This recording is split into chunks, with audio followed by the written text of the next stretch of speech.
You're watching The Legal Breakdown. So, Glenn, we've got some instant bad news for Donald Trump and his ongoing effort to do whatever possible to delay the start of his first criminal trial in New York. Urgent. Trump receives shocking news from the New York court. What will be revealed? Today, former President of the United States, Donald Trump, was taken aback by shocking news coming directly from the New York court. The exact details of the case you will see now, but reliable sources confirm that the information is potentially explosive and may have significant implications for Trump's political future. The shocking news arrives at a crucial moment as discussions about the 2024 presidential race are already gaining momentum. See it all now. You're watching The Legal Breakdown. So, Glenn, we've got some instant bad news for Donald Trump and his ongoing effort to do whatever possible to delay the start of his first criminal trial in New York. So he tried to do so again today by appealing his gag order to a New York appeals court. Talk about what just happened. Yeah, instant, I think, is exactly the right word, because this is probably the third or fourth time Donald Trump has desperately tried to delay the commencement of his trial, scheduled to begin on Monday, April 15th. And they made oral arguments to one judge on the New York appeals court. And literally within moments of the argument concluding, the judge said to Donald Trump's lawyers, "Denied. We will not delay this trial." So now the next step, because there's always another frivolous appeal in Donald Trump's back pocket, they will be appealing this decision by one judge to a 5-judge panel, and that will happen on Monday.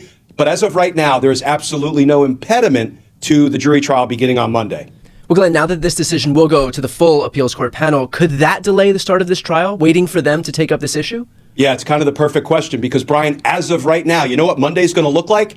It will be the first day of jury selection in Donald Trump's first criminal trial, and it will be one or more of his lawyers appearing in another courtroom, an appeals court in New York, before 5 appellate court judges trying to put a stop to the very trial that is underway with jury selection in another New York courtroom. I mean, this is like a bizarre practice of criminal law. You know, if the first Donald Trump criminal trial was an action adventure movie, we would kind of be in that last car chase scene where we're all on the edge of our seats trying to figure out, okay, is the bad guy's car going to careen off the cliff and the good guy's car going to come to a screeching halt before it goes off the cliff? I mean, this is kind of the legal equivalent of that at this point.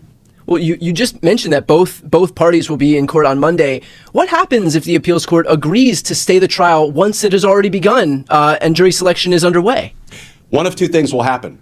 They will either direct the trial court, the trial that's being presided over by Judge Merchan, to pause jury selection, and then they will resolve the argument that they've heard on Monday, the 5 appellate court judges, or they will direct that the trial just stop in its entirety. And once you start jury selection, there's no legal impediment to stopping and then a week later, a month later, bring in a new batch of jurors and begin jury selection anew. Really, the most critical phase of the trial for double jeopardy purposes is the moment the jury is sworn. When does that moment come?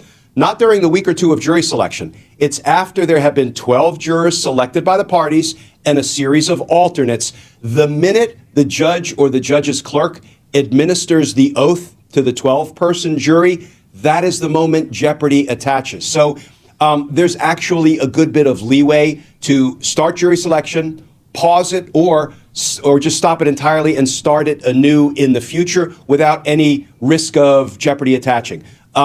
But like I say, on Monday, I think we are going to know pretty definitively whether Donald Trump's first criminal trial, the first trial of a criminal former president of the United States, is up and running. And I have a feeling it will be, Brian. The way the one appellate court judge decided the issue so quickly, so definitively, I have a feeling that's important foreshadowing for what we're going to see all 5 appellate court judges do on Monday. Right. In theory, you can assume that her logic for handing down this decision was airtight enough that it would also kind of be the same logic that would be used by the full panel. Yeah. And let's face it, Donald Trump, his desperation is showing because he is trying anything and everything to delay the trial. I mean, he's tried over and over again with respect to multiple different issues, and the courts are shooting him down every time.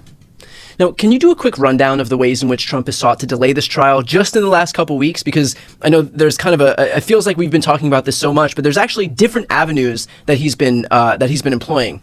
Yeah, and it's hard to keep track of them all and exactly where each one is in the system. But here's what we know. Donald Trump has filed not one, but two motions to recuse Judge Merchan. That is, to remove him from presiding over the case entirely. Both of those motions have been rejected. He also filed a lawsuit. And can I tell you just, Brian, filing a suit against the judge who's presiding over your criminal trial is not a thing in the practice of the criminal law. I never saw it once in 30 years. I'm not saying it can't be done. I've never seen it done personally in my practice. And even if it can be done, I can't imagine it's ever done successfully. And that's what Donald Trump is experiencing. He filed a suit to try to pause the trial while the appellate court takes up the issue of the gag order. And that's the one that was just resolved on Tuesday by the single judge. But the judge says, fine, I'm not going to pause the start of the trial, but y'all can come back on Friday and give it one last try. I predict that will be unsuccessful for Donald Trump as well. He also filed a motion to change the venue. What does that mean? He argued that because there are so many Democrats in Manhattan, I can't possibly get a fair trial here. So I want you to move the trial to a jurisdiction where there are mainly, or at least a greater number of, Republican voters. That's not actually a basis for moving the trial, for changing the venue. It would be a basis if there was so much publicity about a trial that was perhaps of local notoriety, and you could move it to another part of the country where nobody heard about it. Of course, given Donald Trump, who he is, what he's done, this has gotten worldwide publicity, never mind all around the United States. So his political reason for wanting to have the trial moved from one venue to another, from one jurisdiction to another, was filed, was argued, was rejected also by the appeals court. So I think that covers the landscape of the various motions that Donald Trump filed, sometimes the same motion repeatedly, trying to delay the commencement of his trial. But as I say, everything right now looks like it's on track to begin on April 15th. Glenn, can you talk for a second about the dichotomy of the strategies between the two sides? Because you have Donald Trump's team who is so hostile to the judge that they will actually sue them in mid-trial before the trial even begins in earnest. And then you have Jack Smith, who's contending with someone who isn't even close to acting in good faith in Judge Cannon, and he's so carefully tiptoeing around her that even though she has proven time and time again that she's willing to interfere on Donald Trump's behalf, still he hasn't moved forward and sought a removal motion with the 11th Circuit.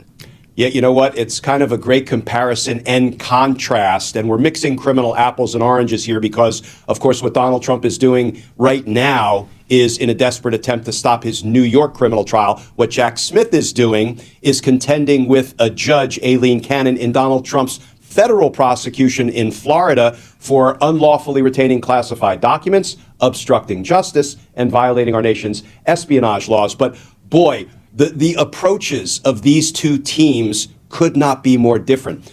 Donald Trump is pulling every trick in the book. I mean, this really is not good faith litigation that Donald Trump is engaged in. These are kind of legal dirty tricks that he's playing to try to put a stop to what is a legitimate trial date. And down in Florida, Jack Smith, in my opinion, Brian, has every reason to file a motion to kick Judge Cannon off the case, not just because she was appointed by Donald Trump. She's now presiding over the case involving the defendant who gave her her job, and not just any job, a lifetime appointment to the federal bench. That is one cushy job. And I would say that in those unique circumstances, any other judge should preside over the case rather than a judge that was appointed by the defendant. Now, there's no rule or law that applies to that. Why? Because we've never tried a former president of the United States for crimes they committed.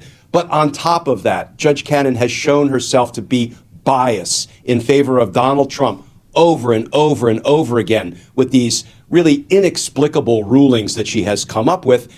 And yet, Jack Smith seems perfectly content to have her remain the presiding judge on the case because he has deigned not to file a single challenge to her competence or to her ability to be fair and impartial.